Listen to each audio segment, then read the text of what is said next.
guys, welcome back to another episode of the Whisky Diaries. My name is Martin Lang. We're here at Death and Taxes, and today we're going to be talking about a very collectible release of Glenmorangie, which is a Tale of Cake. Now, this whiskey sold out very quick. It's part of the signature releases or private collection release that they started in 2019 with the Allta release. This one in particular is a Tale of Cake. The story behind it, behind the label, and you can read it online and all that stuff. It's a pretty simple story. Basically, the master distiller likes the taste of cake and makes him remember a lot of things by cooking with his grandmother, his daughter making him a cake, and so on and so on. And he just wanted to create a whiskey that reminds you of that. Now, the whiskey in itself is aged in Tokaji wine cask. We will go into that in a second. Now, we've done a few videos on Glenmorangie before, so you can refresh your knowledge on that, but we'll just touch a little bit on the history of Glenmorangie and why it's such a major company. Glenmorangie actually means the Vale of Tranquility, and they started in the 1700s, as I said before. They officially started distilling legally in the 1830s, like most distilleries during the Second World War, between the 1920s and 1950s. They either went mothballs or they went bankrupt. They then reopened again in the 60s. Glenmorangie eventually, the family eventually sold to Louis Vuitton Hennessy in 2004, and being a French company, they decided to change the bottle in itself. They make it more voluptuous, like more curved like this, and also they started making using French names as well, which is kind of like a very particular approach to marketing whiskey, since France and Scotland, like Scotch whiskey, doesn't really have a good you don't really relate to whiskey from France. Anyway, regardless of that, they've done really well. They have a core range that they're absolutely amazing. So they have the 10-year-old, then they have the Signet, they have the Nectar d'Or, we've got the Quinta Ruban, and then we've got the La Santa as well, that we have reviewed all of them. And then they have a cracking 18-year-old as well, which is delicious. They do a 25 as well, and just a normal age statements.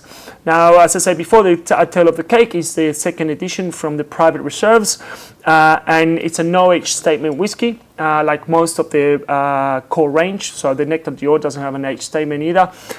So this one, Tokaji wine casks. Tokaji wine cask is a type of Turkey sweet wine, and the only one that we actually have reviewed a whiskey that uses that wine, that is the Benriach. Look it up as well. We have a video of that, and it's absolutely delicious.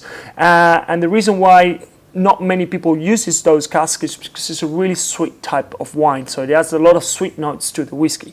Some of the reviews online on Glenmorangie says that basically this is Nectar d'Or on acid. It's basically on steroids, because Nectar d'Or, as we said in previous videos, is aged in Sauternes cask. That is another type of sweet wine made by the French. This one is made by the Turkish. Now, the whiskey in itself, again, it doesn't have any age statement. We don't know how long it's spent in Tokaji wine cask, and we don't know how old the whiskey is. I couldn't find any information, but knowing Glenmorangie as well, it would be at least 10 years for sure. Now, the other thing that is interesting, and the other reason why I believe that they did a really good release on this one and why it sold out as well, is just Glenmorangie distillery in itself has one of the tallest stills in Scotland.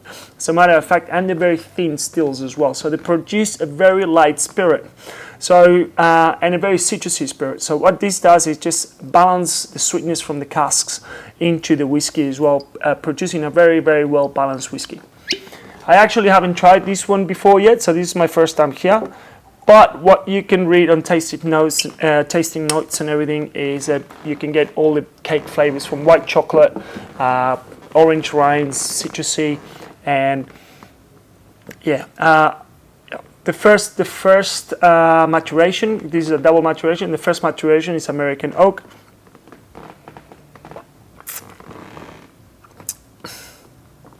Wow.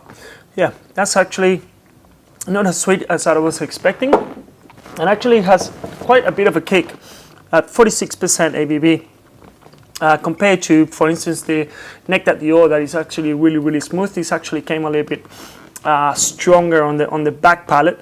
The mid palate is actually quite heavy as well, so it's it's sweet and nice, but then when you finish it, there's a fair bit of citruses and oranges coming through, which is actually quite lovely. Beautiful Glenmorangie, already all sold out. If you can get your hands in a bottle, make sure you do, because it's a highly collectible, and as we always say, if you can get two, one to keep, one to drink, definitely do. And hopefully you enjoy this review. Please let us know if you have any recommendations or any whiskies that you want to hear about, and we'll see you next time. Slàinte.